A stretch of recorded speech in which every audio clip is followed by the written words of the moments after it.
ভাইয়া একটা চানাচুর একটা চিপ দেন। ও আচ্ছা দিতেছি। এই নে ধর। ভাইয়া কয় টাকা হইছে? হিসাব করে দেখতে হবে ভাই।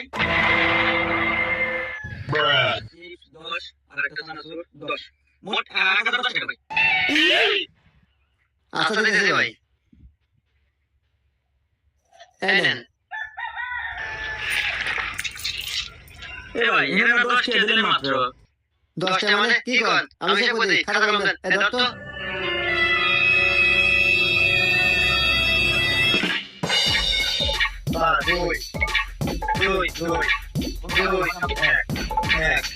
এই নেন, হিসাব করে দিলাম। কে হইছে না? আমার কাছে 21 টাকা দিছি আপনাকে। এখন 4221 টাকা ফেরত দেন।